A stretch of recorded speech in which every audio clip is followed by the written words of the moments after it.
പക്ഷേ അതെന്റെ കുടുംബത്തെ കണ്ടുകൊണ്ടാവരുതായിരുന്നു. സത്യമ്മയുടെ വീടായിരുന്നല്ലോ ഉചിതം. കളക്ടറായ മരുമകൾക്ക് അമ്മായിയമ്മയുടെ സഹായഹസ്തം.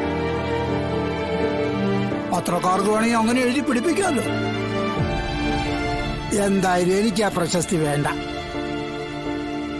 കുഞ്ഞേച്ചി, ഇവിടുത്തെ കാര്യങ്ങളൊന്നും അറിയാതെയാണോ കുഞ്ഞേച്ചി സംസാരിക്കുന്നേ?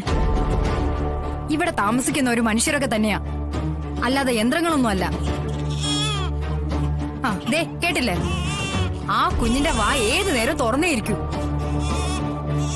ഇവിടെ പ്രസവിച്ച പെണ്ണിന്റെ കാര്യങ്ങൾ നോക്കണം, അതിന്റെ ഇടയ്ക്ക് ഈ കടയിലെ കാര്യങ്ങള്, ഇതെല്ലാം ഓടി നടന്നു നോക്കാൻ ഞാൻ ഒരാൾ മാത്രമേ ഉള്ളൂ.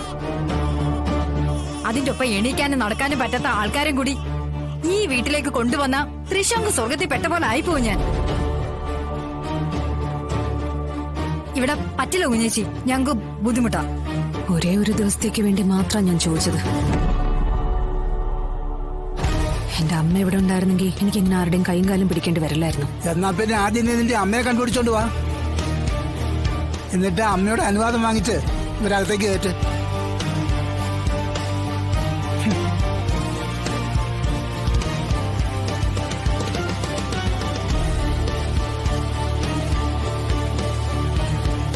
എന്റെ വീട്ടിൽ സൗകര്യം ഉണ്ടായിരുന്നെങ്കിൽ ഞാൻ കൊണ്ടുപോയനെ മോളെ. മോക്കറിയാവുന്നതാണല്ലോ എന്റെ വീട്ടിലെ അവസ്ഥ. എന്തൊക്കെ ആരൊക്കെ പറഞ്ഞാലും ശരി, ഈ വീട്ടിൽ നിർത്താൻ പറ്റില്ല. ഞാനൊന്ന് നോക്കിയാ ഈ സ്ത്രീയും കുട്ടിയും താമസിപ്പിക്കാൻ അഗതി മന്ദിരം കിട്ടും. പക്ഷെ അപ്പോഴും ഈ രോഗിയായ ആളെ കിടത്താൻ, ഇയാളുടെ കാര്യങ്ങൾ നോക്കാൻ. അതുകൊണ്ട് മാത്രം ഈ ഒരൊറ്റ ദിവസത്തേക്ക് ഇങ്ങനെ ഒരു ആവശ്യം പറഞ്ഞത്. പക്ഷെ എന്നെ മനസ്സിലാക്കാൻ നിങ്ങൾക്ക് കഴിയുന്നില്ലെങ്കിൽ പിന്നെ ഞാനെന്ത് പറയാനാ? മാഡം,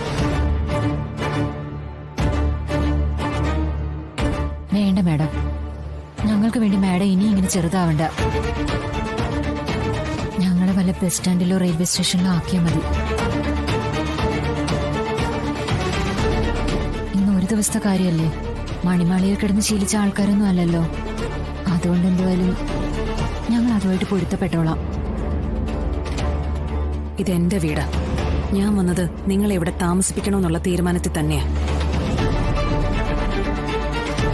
അതിപ്പോ വീടായാലും കടയായാലും ഈ കോമ്പൗണ്ടിനകത്താവണമെന്നേ ഉള്ളൂ.